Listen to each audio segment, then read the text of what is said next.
In our last episode, we put the merchant Kerr out of his misery. The calculator's robots had kidnapped him and were doing some sort of god-awful experiments on him. They even shoved a tube up his butt. But in the ruins of Scott City, we also found the remains of General Barnaky. He's dead. What makes matters worse is it looks like the calculator's robots lobotomized him. His head was missing. All we found on his body was a locket containing a picture of his wife, Maria. It was a somber drive through the wasteland all the way back to Bunker Epsilon. Heading to the quartermaster, we don't find any new weapons, which is a bit frustrating because we've only got the one Gauss rifle, and it's just an amazing weapon. I'd kind of like to get a few more, but he is selling 2 brand new sets of advanced power armor. Each of these is going for $25,000. Having bought multiple suits from this guy already, I was running a bit low on cash. But you've watched me loot almost absolutely everything from every map, so all it took was a few trips between the Hummer and the quartermaster to sell as much as I possibly could to afford these 2 suits of advanced power armor. I gave 1 to Dylan and 1 to Alice. That puts Oxhorn, Alice, Dylan, and Harold in advanced suits of power armor, and only Clarice in a regular suit of power armor. The quartermaster was also selling 300 rounds of 2mm EC Gauss ammunition. I, of course, had to get as much of that as I possibly could. With our purse officially completely empty, but our squad outfitted better than, well, any other squad in the Brotherhood, we can head to the recruits master, but we don't find any new recruits. After making a quick stop at the medical officer to stock up on paramedics bags, we can make our way to General Decker to learn more about our next mission. This is it, brother. The final push. Your squad's actions will dictate not only the future of the Brotherhood, but of the very wasteland itself. From here on out, you will have to scavenge supplies on your own. If you do set foot in this bunker again, it will be because the calculator is no more. Our technicians have secured our nuclear warhead to a vehicle for transport, which will be waiting for you on site. This warhead will be needed to crack an entrance into Vault Zero. I know it sounds like overkill, but that vault is designed to take several direct nuclear hits, and our only hope is that a precise nuclear blast directed on the door will do the job. We expect the entrance to be heavily protected, so make sure that your squad is ready for some heavy action. You must ensure that the warhead stays safe until detonated. The calculator will not give us such an opportunity again. Once you activate the bomb, you should immediately seek worthy shelter. Duck and cover isn't going to cut it this time. Power armor should help to further aid your survival within the bunker. Remember, you will practically be at ground zero of the resulting nuclear explosion. Be sure to take your anti-radiation medication. It was an honor to work with you, brother. Dismissed. Oh man, that's it. We're on the final mission. It's time to bring the fight directly to the calculator. Well, I didn't know exactly what to expect. Are we actually going to be able to use our vehicles for this mission? So I put 1 squad mate into each of the vehicles we had and brought everything we had to the world map. In the paranoid times leading up to the war, new vaults were being constructed every day. The ancient temples of war known as NORAD became the home for Vault Zero, a storage place for the cryogenically frozen geniuses of the time. The calculator was built to be a mixture of machine and man, a gestalt of mechanical switches and human brains linked through a cybernetic interface. Supposedly, representing the ideal society, these brains were to govern the higher functions of the calculator, powering its neural network. The calculator was designed to oversee the repopulation of the continent in the event of a war, and educate the new humanity in the ways of the old world. But first, it was to sterilize the land, making a fresh start for the soon-to-be emerging citizens of Neo-America. For this task, The calculator had at its disposal an army of emergency pacification robots that were designed to survive the Holocaust and surface from the ashes immediately after to begin their task. But a mechanical malfunction left the calculator damaged during the years since the bombs dropped. Mankind had to find its own ways in the darkness of the post-apocalypse. Only now is the calculator activating its robots and embarking on its mission of mass genocide. Because of hardwired programming, it is unable to adapt to the world that has arisen while it slumbered. The calculator will not listen to pleas or threats. It cannot be bargained with. It must be stopped. I can't help but wonder exactly how accurate that narration is. It does coincide with some of what we learned about the calculator and Vault Zero while exploring the few terminals that we found, but some of it does contradict with established Vault-Tec lore from some of the other games. At any rate, we find Cheyenne Mountain far away to the northwest. Only Buena Vista is further west than Cheyenne Mountain. Upon arrival, we can look at the map.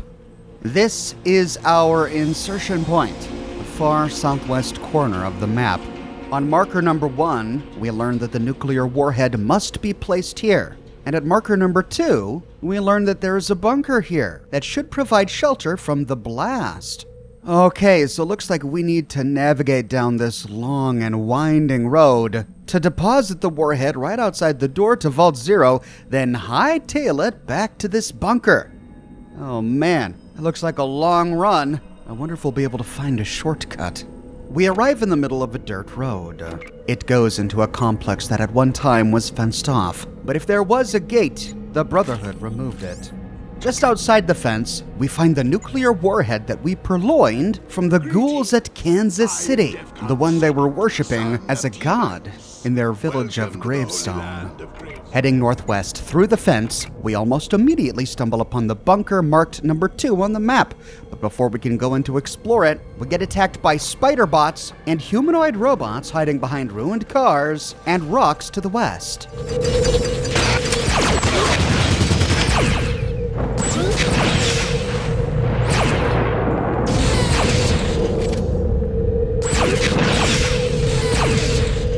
Heading inside, we find an ambush.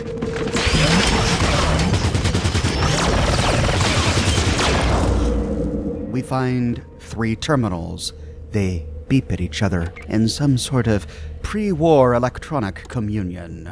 I tried using Oxhorn's science skill on each of these, but we don't learn anything. However, on each of them we do find a pre-war recording. Accessing the first one. Committee rules 30-3 in favor of streamlining Vault Zero's computer backup system costs from $24 billion to $2.3 billion. These cuts will take place immediately. This ruling was based on the dwindling chance for actual nuclear war taking place, along with much-needed pay increases to senior committee members. Furthermore, the subterranean vault compartments that were designated for backup computer and life support systems will now be renovated for senior vault personnel leisure facilities. The committee has a construction agenda that must be finalized by mid-March.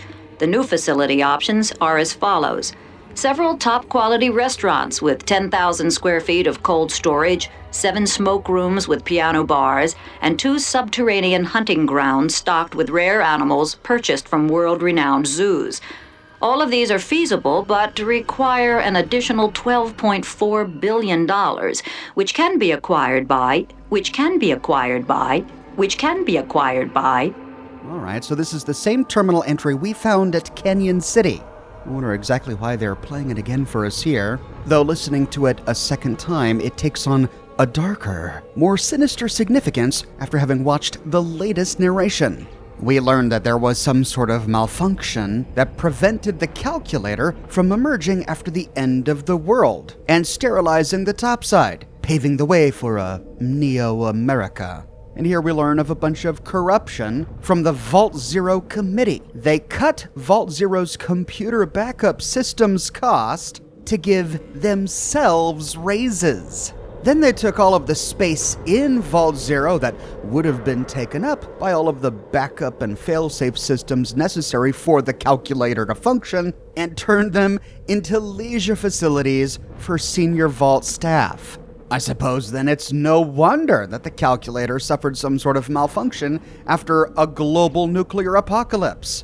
But how then did the calculator recover from that malfunction? If he was supposed to wake up right after the bombs dropped, what woke him up after 100 or so years? In the next one. This is Third Scientist Lewis with a report on the cause for the perimeter alarm. Late last night, a heavily armed group of mutated humans attempted to force their way into the vault. I've never seen such creatures. The smallest one was over 7 feet tall and must have weighed at least 400 pounds. I believe that this group has seen fighting recently. Each one was carrying enough firepower to arm a small platoon, but the real shock came when a security camera was able to get a close-up. These poor creatures are severely mutated, with the majority of their features only vaguely resembling that of human beings. I don't know if they're a product of nuclear radiation. They seem to share too many similarities with their muscle-bound frames to credit a random mutation. Their intrusion in the vault has fully woken up the calculator, and the emergency pacification protocol has been initiated. I don't believe the invading mutants were expecting to combat a behemoth, but the results were... Alright, so here's a new one, and it's a really important one. This one helps us establish the Fallout Tactics timeline. We already learned in previous episodes that the super mutants we find here in the Midwest were indeed remnants from the Master's army. After the Master was killed at the end of Fallout 1, the super mutant remnants of his army moved north, and presumably east. Now, the events of Fallout 1 take place in 2161. The Master could not have been killed before that point, which means he would not have released control of his super mutant army before that point, which means the calculator could not have awoken before that point. And this helps explain what we learned from Ron Perlman's narration, that the calculator slumbered for many years after the apocalypse until something happened that woke him up. And this terminal is telling us exactly what it was. After the death of the Master, when his mutant army moved east, they tried to infiltrate this vault, whereupon they awoke the calculator.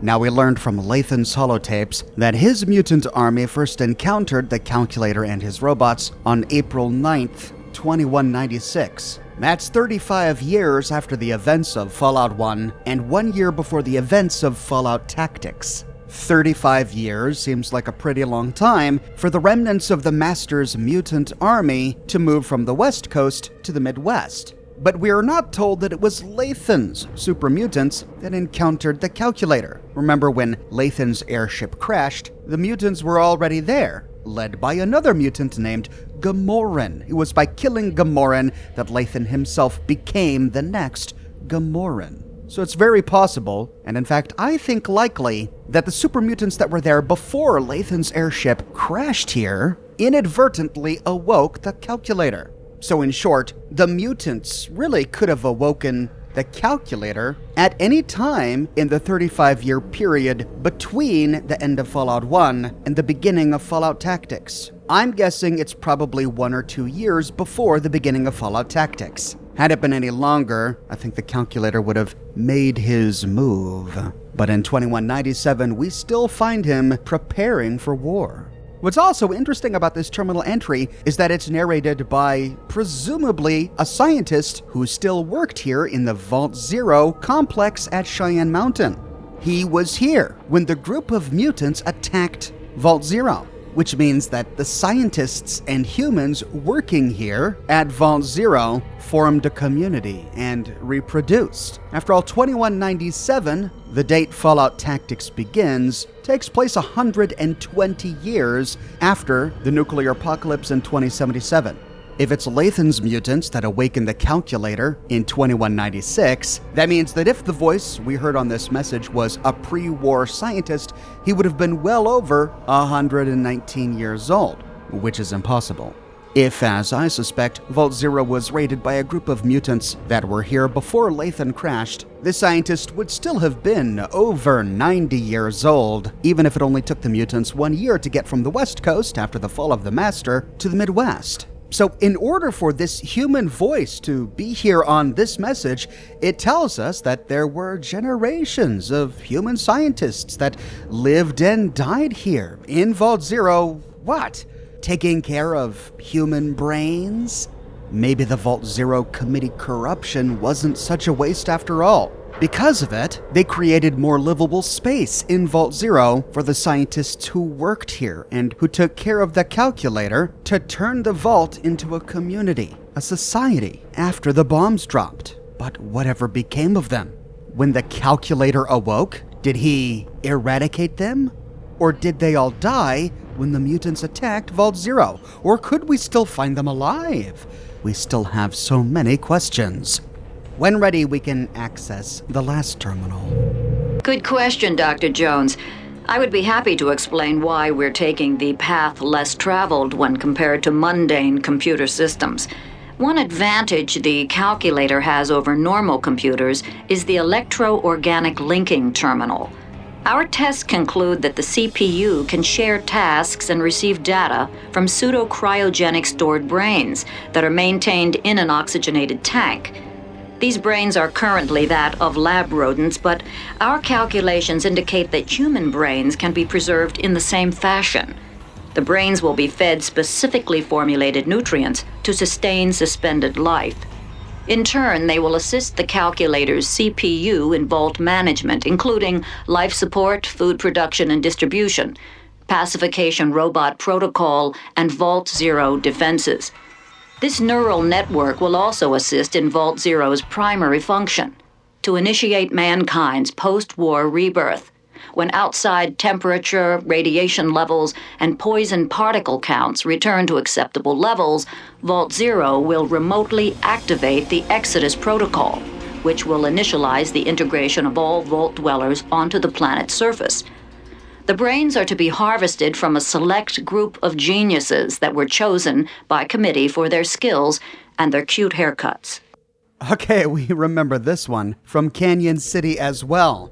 Interesting that in the transcript, they fade to static instead of spell out cute haircuts.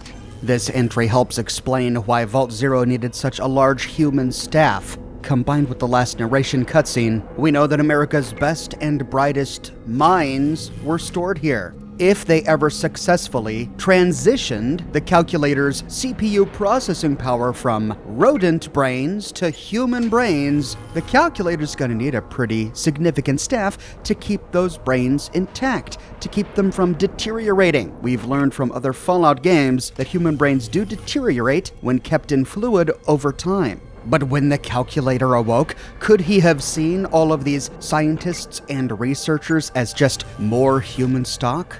More potential processing power? More brains he could harvest? What happened to them? At the end of this room, we find a locked door.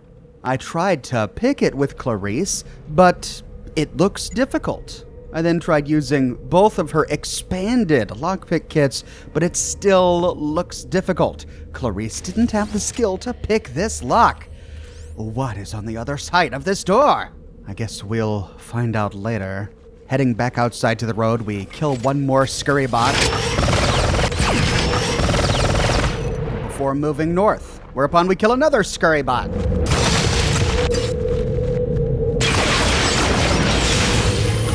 Continuing north, we trigger more scurry bots, and we get attacked by humanoid robots to the east.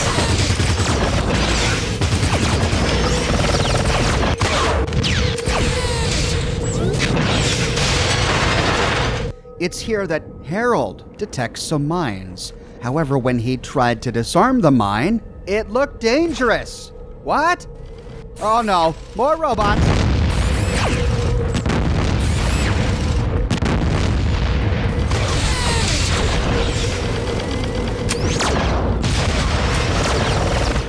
But during that fight, Harold accidentally detonated one of the mines. So we can always get rid of them that way. I was really frustrated that I couldn't disarm these mines. I mean, Harold has pretty good trap skill. And this is the first time in the game that we found a mine that we simply can't disarm. Well, looks like we're going to get rid of these the old-fashioned way. At least Harold can detect them, and we can use our weapons to destroy them.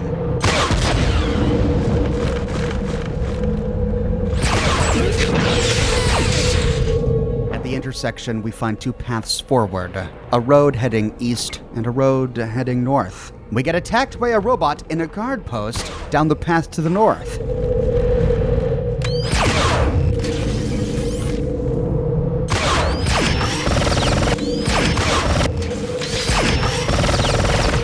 And here we find signs. Minefield, they say. So we're gonna find more mines if we go down the road to the north. Taking a look at the map, we see that this road to the east just does a big loop. It heads back north and then reconnects to this road that goes right through the minefield. So it ultimately doesn't matter which path we take. We'll start by heading east and then completing the loop to explore everything. Moving east, we see a little dirt path to the right, but as we get close,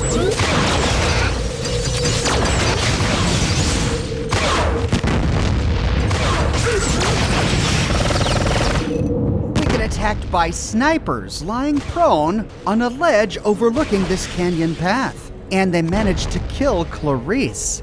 So reloading a save, now that we know they're there, we can try to take care of them a different way. Grabbing Dylan and Clarice, instead of going east on the road, we can travel down a dirt path to the east and try to hug this cliff face. But we see that by doing so, we don't come within shot of them so that they reveal themselves. And lying prone like this, we can't shoot at them either. So we either have to find a way up there to attack them from behind or find a way to lure them out. And if we get too close when luring them out, we quickly die. I solved this problem by sending Clarice and Dylan east down the road, but keeping them far enough away so that they didn't lure the snipers out, and they were too far away for the snipers to hit. Then, grabbing Alice, who's got pretty good armor, we can get her closer to lure them out.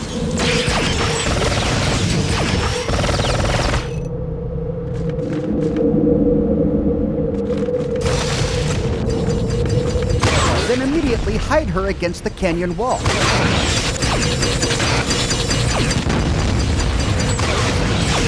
That way we force the snipers out from hiding, allowing our snipers to target them, but removing Alice from their field of view before they can do any damage to her.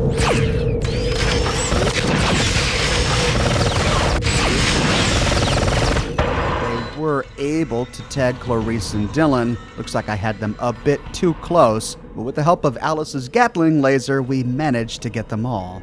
We see that these snipers were protecting a little canyon off to the east that we can access by passing through a break in an old stone wall. Bringing Dylan and Clarice down the canyon, we see that their robots have a trap for us here.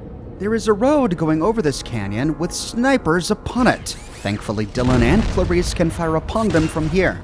And then deeper into the canyon, we find hoverbots.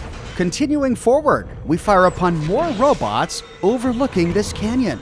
But this deep into the canyon, we really can't see them. Thankfully, I have it set to automatic mode, so Dylan and Clarice can just take care of it themselves.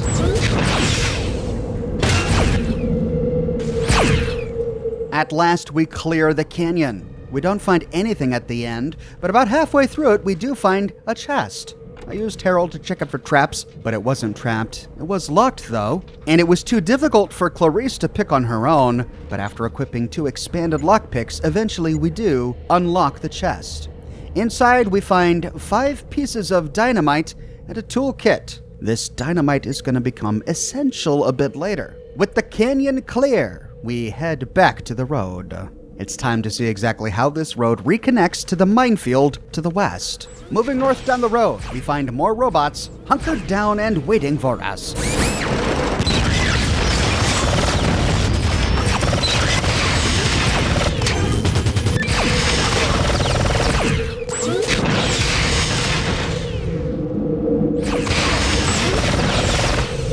These robots were guarding another little canyon going off to the east.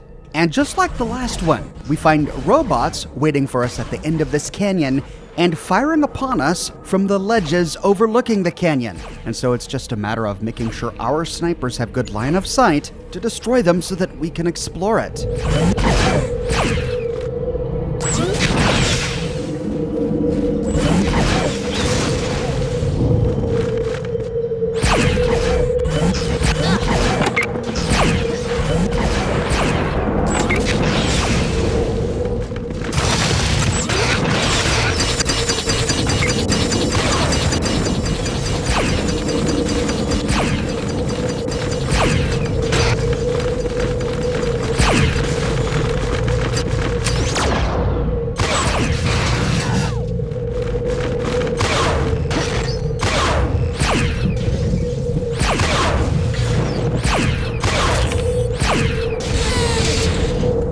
At the end of the canyon, we find one chest. It's not trapped, and inside, oh yeah, 100 rounds of 2mm EC ammunition and 50 rounds of 50 caliber ammunition. Oh, they can drop as much Gauss ammunition as they want. There is this rectangular section in the middle of this big dirt road loop. Sending Cookie over to explore, we find ruined cars, no mines or anything else of interest, until we round a ruined wall. Melee bot was hiding, but our snipers got him. Continuing north down the road, we find another little nook to the north. There's a broken fence we can pass through to explore it. This just screams trap and ambush to me. Moving Harold closer. Yep! The scurry bot's dead, we can head inside. We find only one crate to loot, but it's booby-trapped. Thankfully, Harold's trap skill is high enough to disarm the trap. After disarming it and looting it, inside the chest we find 1 stim pack and 4 super stim packs. Back to the road to rejoin the squad, we can move west, and we find a turret!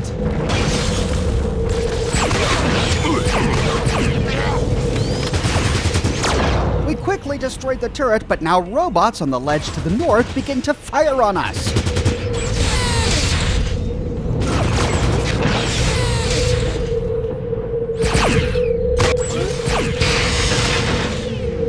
So we are at the end of the loop. The road continues on to the north.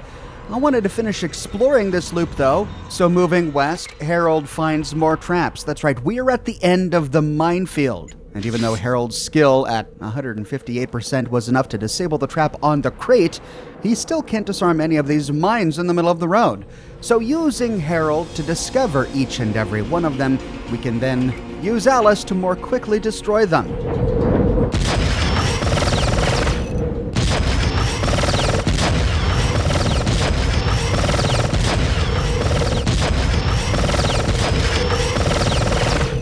Then, at the end of the road, we can have Harold loot the wreckage of the robot who was in the guard tower. And that completes the loop. Moving Harold back to the squad, we can now take the road north.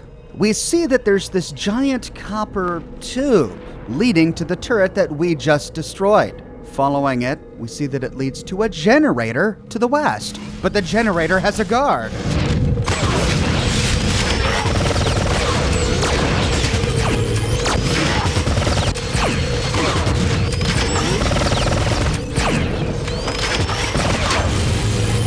We're surrounded. We destroyed the pacification bot, but robot snipers attack from the east. We can try to better arrange our squad.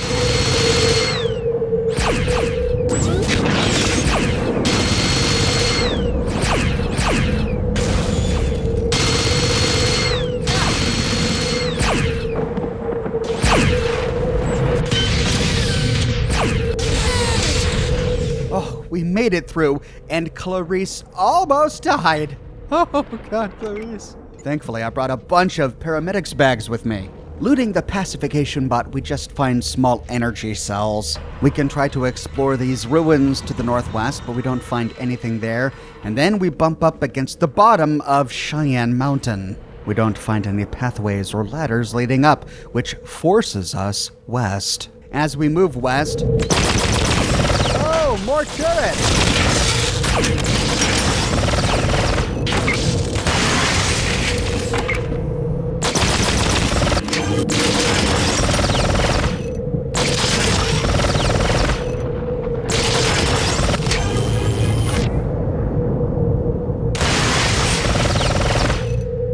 Alice and her Gatling laser makes quick work of them. After looting the wreckages, we can take Harold to explore this little picnic area and playground we find off the road here. We can loot the wreckages of the snipers that were arrayed here, and then take this ledge to try and see if we can loot the wreckages of the robots that were shooting at us from the top of the canyon wall. Sure enough, we find one, and then we find a bridge. It looks like we could get under there, creeping down.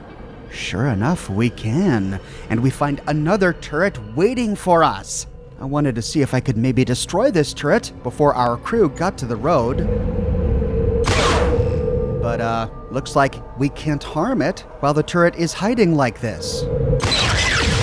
But Harold gets attacked by another robot on a ledge above him. I then brought in Clarice and Dylan to destroy it.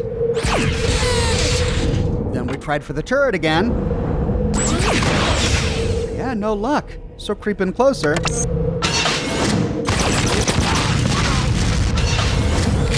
Oh, come on, man. Right. Well, reloading a save. We can try this again. Using Dylan and Clarice this time, with their better perception, we can go through the picnic area and take out more of the humanoid robots that we know are lining this road before we go down it. We take them all the way down to the bridge, but instead of going under it, we're going to have to destroy this turret another way. Bringing the squad back together, we can continue east down the road. The road then turns south. We find a number of ruined vehicles in the road, right next to a giant hole in the ground. And rounding to the other side of one ruined car,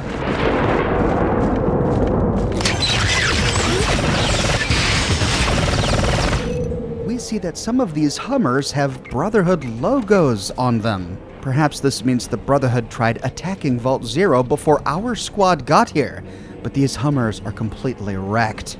Continuing south down the road, off in the distance, we see the turret we saw from beneath the bridge earlier, but we still can't fire upon it because it's still hiding. Just to the west of us, we find a ladder climbing up the mountainside, but it only connects levels 2 and 3. We can't reach that ladder from here. Oh, but then we see it, a smaller ladder connecting levels 1 to 2. You know, I bet if I had a really stealthy guy, I could send him up those ladders to find a way to destroy the turret. But it may just be easier to take our chances with the turret, especially since I have such long-range snipers. Instead of going up the ladders, we can creep down the road until the turret reveals itself.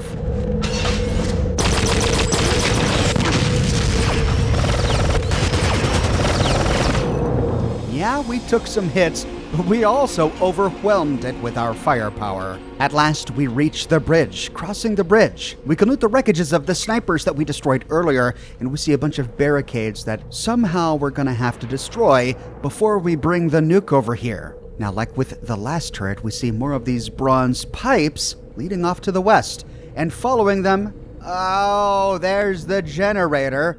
It's at the top of the 3rd level. So that's how a stealthy character could have destroyed the turret.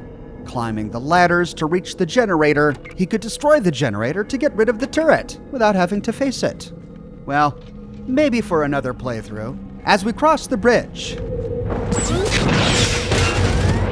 Dylan begins to fire at a hoverbot inside a cabin to the south.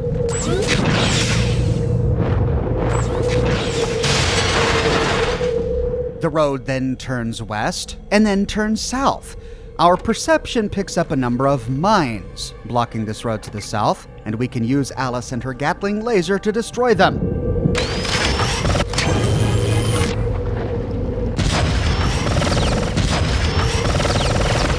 Her burst damage also gets rid of some of these barricades blocking the road. So it looks like even if we don't have a lot of dynamite, we'll still be able to get through here if we can destroy the barricades with our weapons. And at this point, I was really curious to see what was at the top of that ladder. So sending Oxhorn, we could loot the wreckages of robots we destroyed earlier, and then climb the smaller ladder to reach level 2, and then climb the longer ladder to reach level 3. Oh! Sneaky! Okay, let's heal on up. wasn't fast enough. I was really determined to do this with Oxhorn, however, so I tried again. Then healing on up in this corner, we could try to use our experimental energy weapon.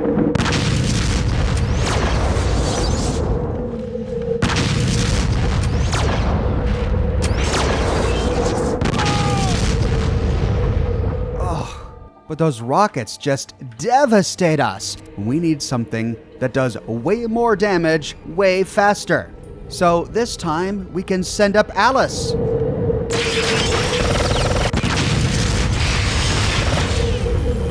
Oh, and that did it. She took a direct hit. It hurt her. But with her amazing agility, she was able to tear this guy to shreds.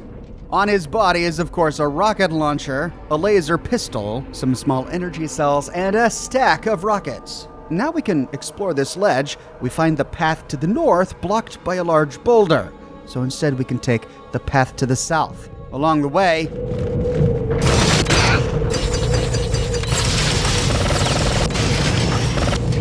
and when it's destroyed, we find the generator. Well, we can destroy it for good measure.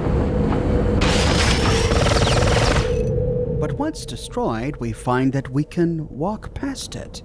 This snowy ledge continues on to the south. Eventually, we see a table off in the distance. Getting closer, it appears to be covered in plates of food. All right, who's throwing a tea party and why wasn't I invited?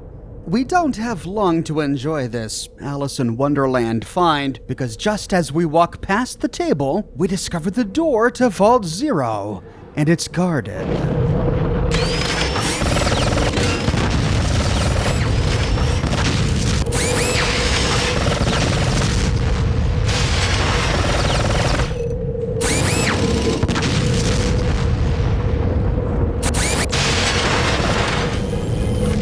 There it is, the giant vault door leading to Vault Zero. We don't find a ladder down there from here. Before exploring the edge of this plateau, I wanted to move west a bit to finish scouting these woods, but we quickly run into a western ledge. And here we find another robot.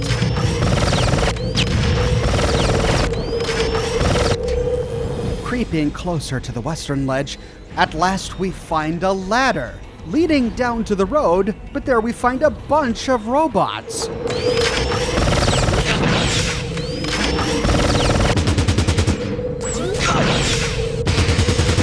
Oh, run away! Okay, Alice had a great run there, but yeah, I think it's time we get the rest of the squad. Bringing Alice back to the tea party, we can grab the rest of the squad and send them back up the ladder. I decided to leave Cookie behind because she was feeling a bit winded. Bringing the rest of the squad up the ladder, past the shed where we killed the robot with the missile launcher, and past the ruins of the generator, we can have them meet Alice at the tea party, and then use Oxhorn's paramedic bag to heal Alice on up. With the crew fully healed, we can move all of our riflemen to the southwestern ledge. Now we have the high ground, and we can snipe at these robots from the ledge.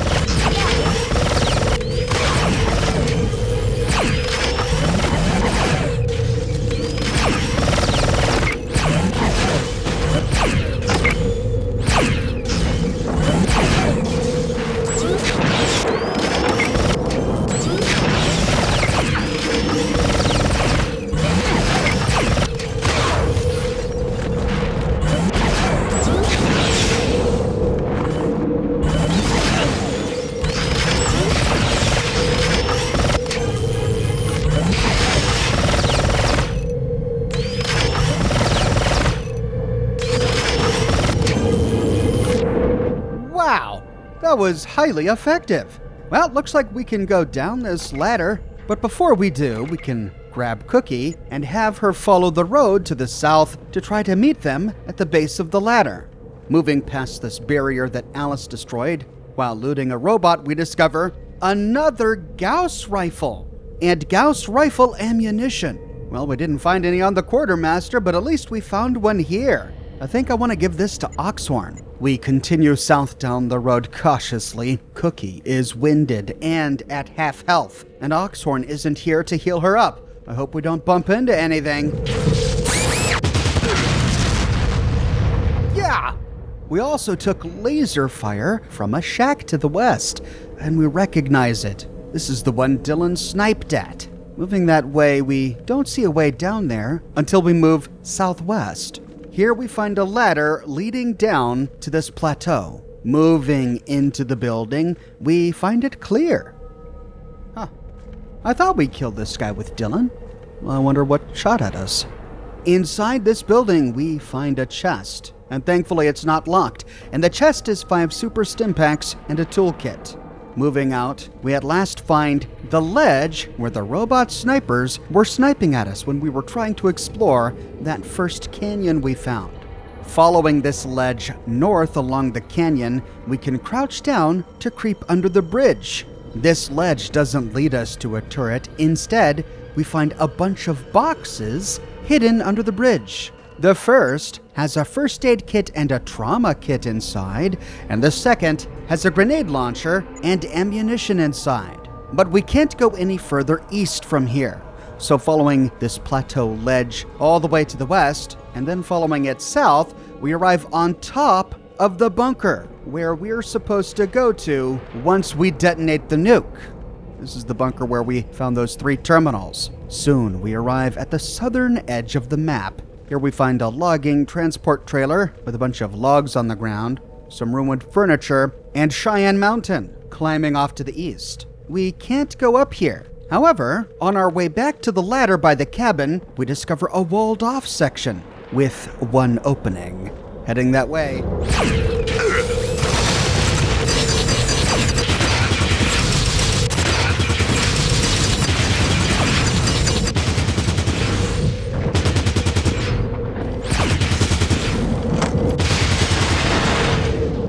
Oh, God. And Cookie is sitting here with a Gauss Gatling, but even about to die, I didn't bother using it because the ammo was so expensive. Oh, well, the Browning got us through. The Cookie is nearly dead. Oh, that's right. We just picked up a first aid kit. Well, I mean, Oxhorn's not here. We can try it. It takes a bit. All right. Not bad. What's our skill at? 50%. Okay, try that again.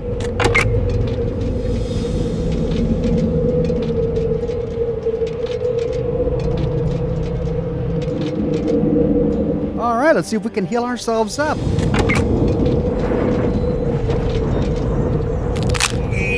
Oh, man. She crippled her right arm. Doggone it. Well, that's enough for now. Let's just get back to Oxhorn. But first we can climb down this ladder to see what's here.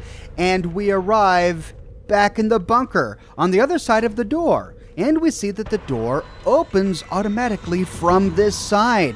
We don't have to pick it.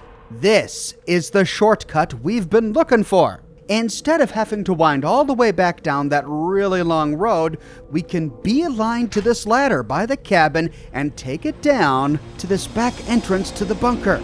Good find, Cookie. Heading back to the ladder, we can climb back up and make our way back to the road. Looting the wreckages along the way, we see a box on the other side of a rubble wall. Heading that way,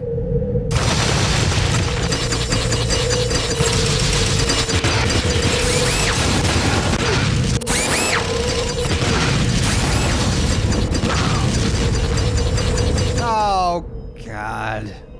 And the squad is right there, too. Well, reloading a save, we can avoid the trap that we know is waiting for us and instead go straight towards the crate. Here we find a robot sniper that we killed earlier, and on his wreckage is another Gauss rifle with more Gauss ammunition. And in this crate is even more Gauss rifle ammunition. Grabbing the squad before we bring them down this ladder, we can move them to the western side of this snowy plateau just to make sure it's clear. And sure enough, we find a behemoth. Of course we do.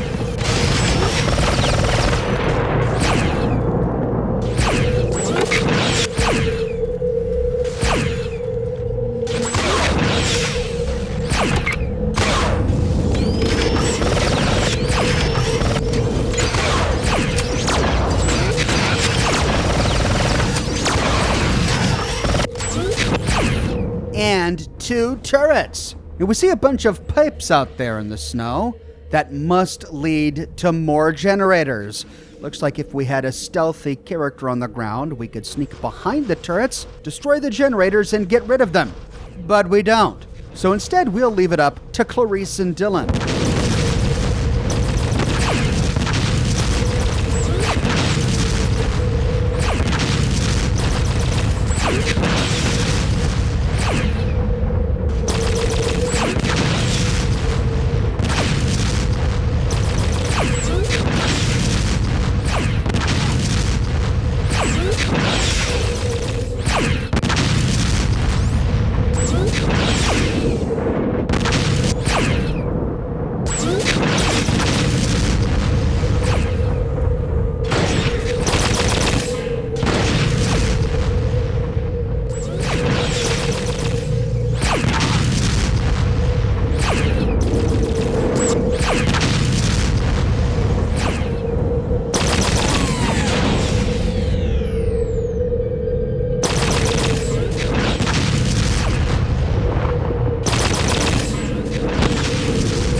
It takes a while. We use some really valuable ammunition, but at last, we succeed.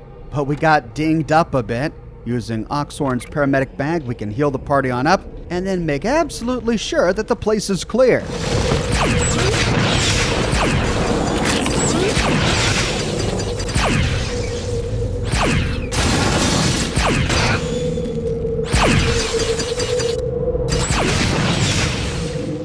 With every corner of the snowy plateau explored, we can bring the crew down the ladder back to the road, and man, there are a lot of wreckages here. These are all the guys we destroyed from up there. We can loot their bodies to walk away with more ammunition, and then move north down the road to meet Cookie, and to clear the hoverbot and scurrybots that have Cookie trapped here.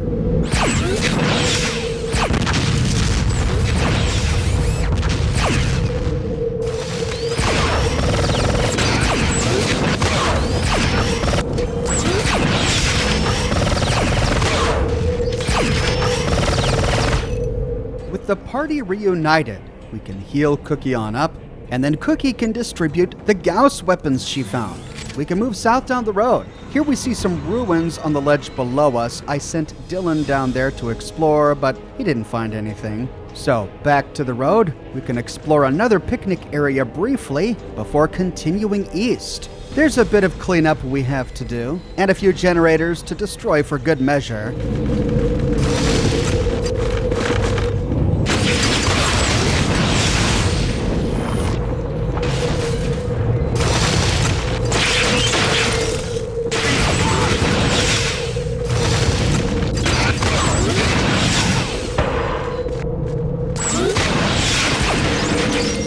But at last, we arrive at the door to Vault Zero.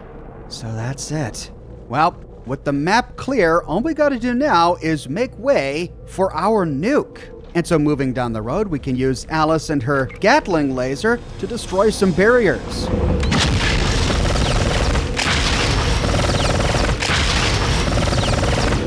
Then I decided to send the squad down the ladder and through the back door to the bunker. I had them hang out in this back room here. Leaving Harold on the road, we can use him and his dynamite to destroy any remaining barricades we find along the road.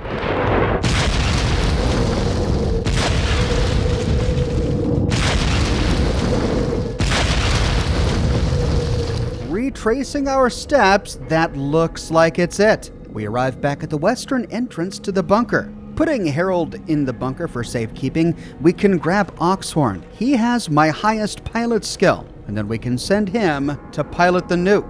Making sure we take some Rad-X so we don't get irradiated, we can hop in. The thing isn't too bad. I don't know if it's just the nature of the vehicle or due to Oxhorn's pilot skill, but I didn't find it terribly difficult to maneuver. It is rather slow, though not quite as slow as the APC or the tank. And with the entire map clear, we can choose any path we want. We cleared the minefield. We don't need to worry about that. The sun is setting, though, and it's setting quickly. We need to hurry things up a bit. We reach the wrecked cars, and here's where things get a bit dicey. Don't want to bump into anything, not while I'm carrying a nuke. Can we drive over these giant gaping holes in the ground? Yeah, looks like we can. Don't need to worry about it. As dusk arrives, the streetlights flicker on. Glad these are working. After over 100 years, we zigzag through the streets, heading up Cheyenne Mountain. Passing the ruins of a guard post we can squeeze through. And we made it. Then rounding a corner, we finally arrive at the Vault Zero door. As we approach... Nuclear bomb armed and activated. Thank you for purchasing a product from Manhattan Projects Incorporated. To hear the countdown in French, please press 1. To hear the countdown in Spanish, please press 2. To hear the countdown in Southern Drawl, please press 3. If you are listening to this message, Manhattan Projects Incorporated recommends that you run, seek shelter, and duck and cover. Have a nice day.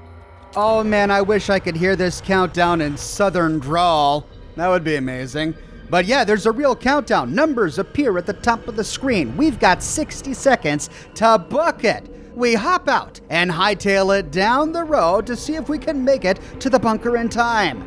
Manhattan Projects Incorporated is, of course, a reference to the Manhattan Project, the World War II research project that developed nuclear warfare.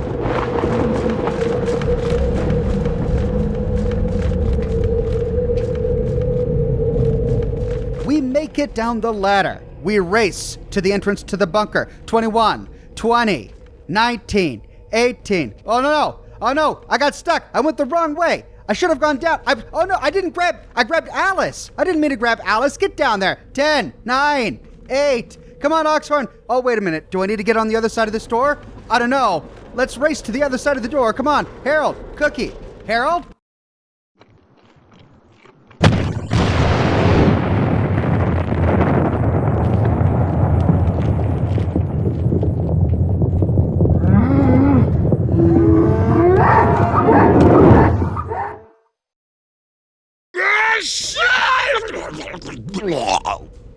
Oh no, Harold! He melted! The warhead did the job, and the way inside Vault Zero is clear. Now get in there and finish the job. With that, the screen fades to black, and we appear inside Vault Zero. But taking a look at our party, we see that Harold is gone. Oh no! And that's because when we climbed down into the bunker, we were on the wrong side of the door. Only at the last minute, when I was struggling to get my characters down the ladder, did I think that maybe we need to get on the other side of this moving blast door. I got most of my squad there, but for some reason, Harold didn't want to budge. And even though the blast door didn't close, apparently, we had to have all of our squad mates on the other side of it for them to live through the nuclear detonation. So, reloading a save, we can just make our lives easier and make sure we've got our entire squad on the other side of the door and that it's closed before we hop out of the nuke. Incidentally, though Ron Perlman doesn't have a unique death dialogue for this map, we do get a unique failure from General Decker if our main character doesn't make it to the bunker on time. Failing to reach adequate shelter, you instinctively duck and cover. In an instant, your body is reduced to vapor, leaving only an eerie, shadowy silhouette on the canyon floor. If only you had followed orders. Then racing through the entire thing again, we can watch the various cutscenes, and this time, no one dies. At last, we arrive inside Vault Zero with our entire squad. Everyone's alive. And we've earned quite a few levels. Time to get Harold's small gun skill up there a bit. Now we've got to find this calculator. But sadly, I am all out of time. I know, I'm an awful person, but I'm sorry, I'm really out of time. we'll pick up right here where we leave off and completely explore Vault Zero in my next episode. I publish new Fallout videos each and every week on my channel, so if you don't want to miss the next one, be sure to subscribe and to click that bell notification button. If you have already, but you still feel like you're missing out on YouTube notifications, then consider following me on Twitter at Oxhorn. I update Twitter manually with every new piece of content that I publish. I have a shirt shop with completely unique designs that you can't find anywhere else. My designs come on shirts in a variety of men's, women's, and children's sizes, and in a wide array of colors. You can find them on other products as well, like smartphone cases, pillows, posters, mugs, stickers, prints, etc. So if interested, you can find a link to my shop in the description below, or you can click here. If you like what I do and you want to support me in a more personal way, consider becoming a patron on Patreon or a member here on YouTube. YouTube members and patrons on Patreon gain access to a special members-only channel on my Discord server. And YouTube members get a little badge that appears next to their names in the comment sections of my videos, and access to Ox emojis that they can use in the comments of my videos and during my live streams. But more than anything, I'm just so glad you're here watching this video with me today. Thank you so much for watching, and I'll see you soon with more brand new videos.